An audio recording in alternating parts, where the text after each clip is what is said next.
nas mãos algo horrível. E além disso, ele passava, quanto tempo ele passava pendurado na cruz? O dia inteiro. Desde de manhã até o final do dia. Então era um objeto que causava a Jesus Cristo um grande sofrimento. Era tão horrível o sofrimento do condenado que os romanos consideravam aquela execução a pior de todas. Se naquela época tivesse outra execução pior que a cruz, Deus iria falar: maldito todo aquele que for sentado na cadeira elétrica, maldito todo aquele que for morto por injeção letal ou por câmara de gás. Ou seja, todo objeto, todas as condenações hoje que são consideradas não era tão terrível quanto a cruz. Porque eu vou falar mais um pouco sobre esse assunto. Na cruz, sabe o que fazia com que o condenado morresse? É quando o seu pulmão comprimia o seu ar, ele não conseguia mais respirar. Era tão terrível que no final do dia, quando eles percebessem que o condenado não estava morto, o que eles faziam com ele? Alguém lembra? Furavam, mas antes disso fazia algo diferente. Quebravam as pernas. Então, além de ter o braço, havia um pulso perfurado, eles quebravam as pernas de Jesus Cristo.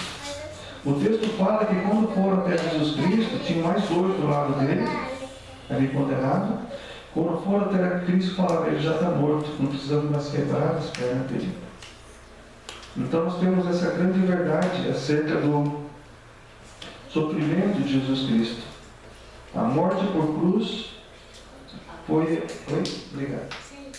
foi a pior condenação que Cristo recebeu em nosso lugar.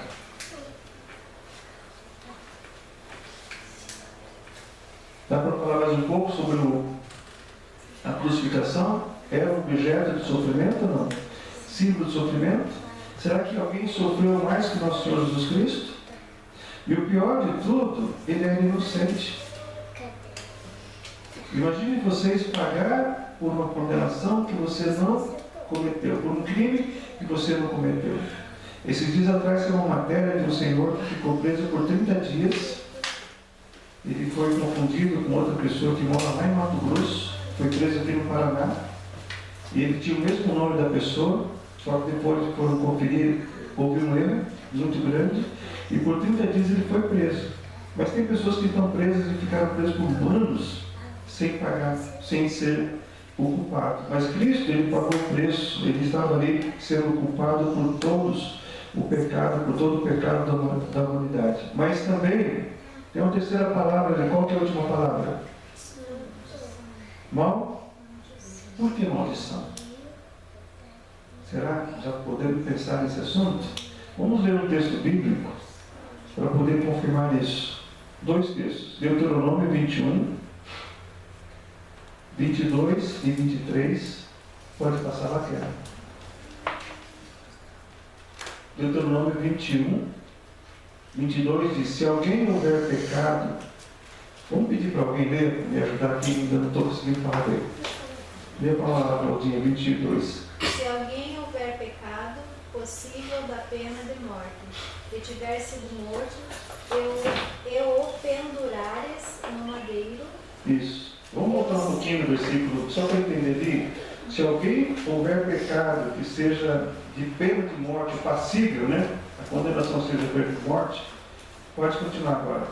23. O seu cadáver não permanecerá no madeiro durante a noite, mas o enterrarás no mesmo dia.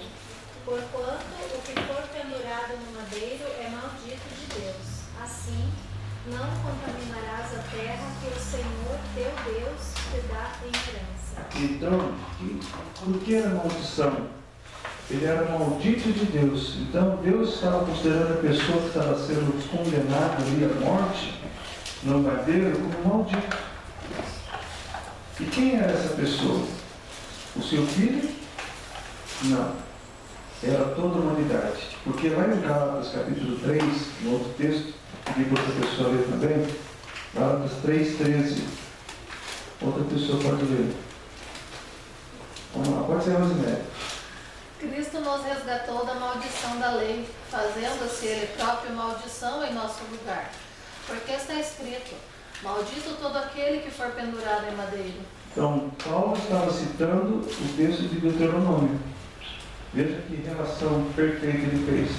Então, Cristo nos resgatou da maldição da lei, fazendo-se Ele próprio maldição em nosso lugar. Ou seja, não era para Ele estar ali, era para toda a humanidade estar naquele momento ali. Então, quando Deus escolheu a cruz, porque era o pior método da época, era o mais vergonhoso, era o mais sofrível, era o que tinha maior desprezo, a maior maldição naquele momento. Então, quando Pilatos perguntou o que deveria fazer com Jesus Cristo, o que o povo respondeu? Solte-o. Alguém pode lembrar? Ele pode bem alto ali. Ela está falando aqui, só estava balbuciando. Crucifica-o. Solte Barrabás, o criminoso. Solte o criminoso e crucifica o inocente. Então, justo pelo injusto. E Cristo foi condenado pela nossa injustiça. Então, eles não sabiam que naquele momento de revolta, de injustiça, eles estavam construindo, na verdade, o que seria o mais importante para cada um de nós, o objeto da nossa salvação. Por esse motivo, o segundo ponto da mensagem, a cruz é um símbolo de salvação e vida eterna. Eu comecei o discipulado com um casal e eu perguntei: por que ser salvo? Do que ser salvo? Aí eles não souberam responder. Por que nós devemos ser salvos? E do que devemos ser salvos? Será que a gente pode responder ou não? Alguém pode responder? Salvo do pecado, condenação. Salvo do pecado e da condenação. Porque todos nós, independentemente da idade, nós pecamos. Tem alguém aqui que não peca? Aquele que nunca pecou, Jesus Cristo fala, e atire a primeira pedra. Todos nós pecamos. Grau ou maior ou menor, todos nós cometemos pecado. Ou com pensamento, ou com sentimento, ou com ação. Eu tenho orado todas as manhãs quando eu acordo, para que Deus me ajude nos meus pensamentos, nos meus sentimentos, nas minhas ações também. E todos nós estamos sujeitos a pecar. Mas quando pecamos, nós sabemos que Deus nos dá ali a salvação do nosso pecado. Naquele momento da cruz, Jesus Cristo estava nos salvando da condenação do pecado e nos dando a vida eterna. Olha o que diz 1 Coríntios 1,18. Outra pessoa pode ler aí bem alto. Pedi para o jovem ler. Vamos lá, um jovem. Pode ser, Eduardo? Consegue ler daí? Não, bem alto. Certamente a palavra da cruz é loucura para os que perdem a necessidade e são salvos pelo poder de Deus. Poder de Deus. Então, para aqueles que se perdem, a cruz é uma loucura. A palavra, a mensagem da cruz é uma loucura. Ou seja, como é que pode alguém salvar sendo morto? Como é que pode esses crentes andarem com a Bíblia embaixo do braço, indo atrás de alguém que morreu? Pode ser uma mensagem que salva? Para eles não. Mas para aqueles que, para nós que somos salvos, é o quê? É o poder de Deus. É uma mensagem que transforma, que cura, que liberta. É uma mensagem que nos dá esperança. Essa é a grande verdade. Jesus sabia que o seu propósito era o de dar a sua vida para resgatar a humanidade inteira.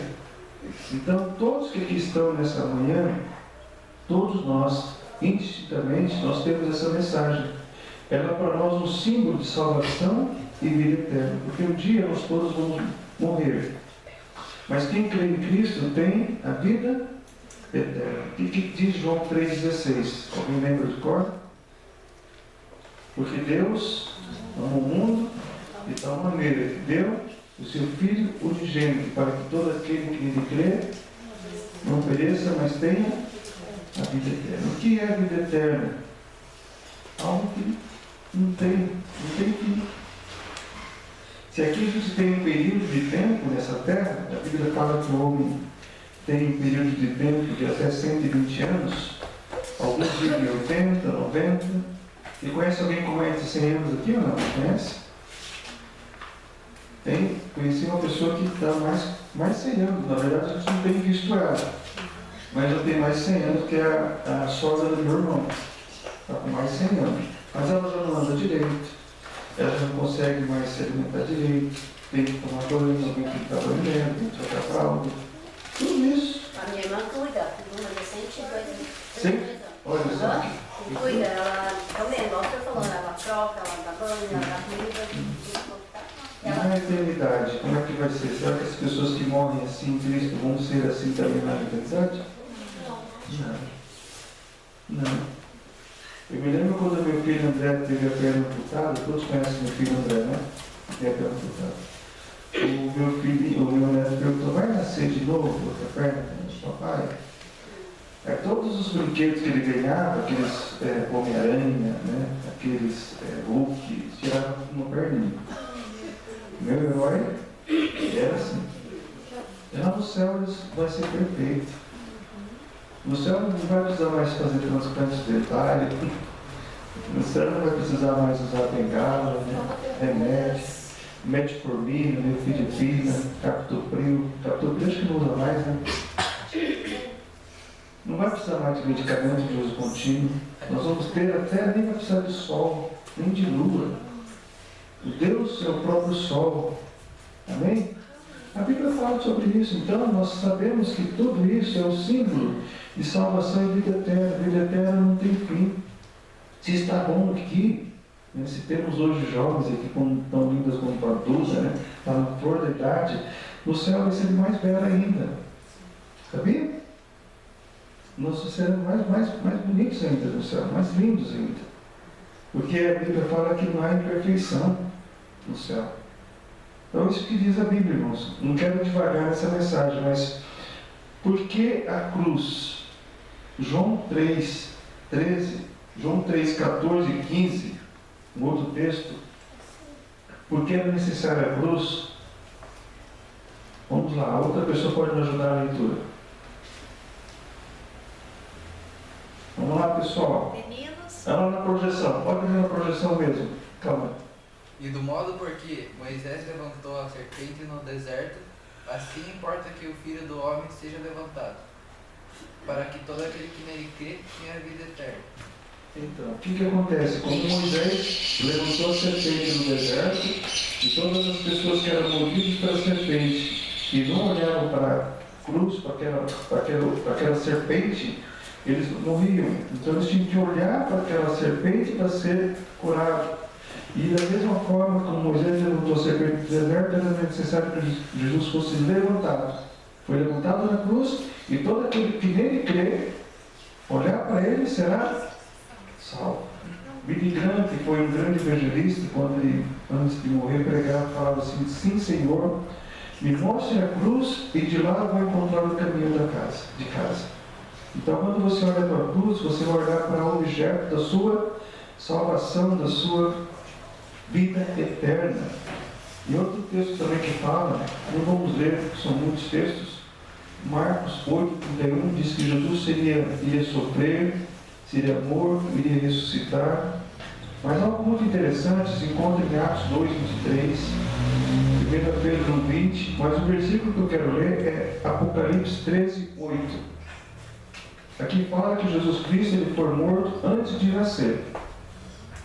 Antes de vir ao mundo já estava programado para morrer. Apocalipse 13:8. Quem não leu ainda, pode ler. E adorado a todos que habitam sobre a terra, aqueles cujos nomes não foram escritos no livro da vida. O Cordeiro que foi morto desde a fundação da O Cordeiro que foi morto? Então, desde a fundação do mundo, já estava previsto que Cristo iria morrer. Nasceu para morrer.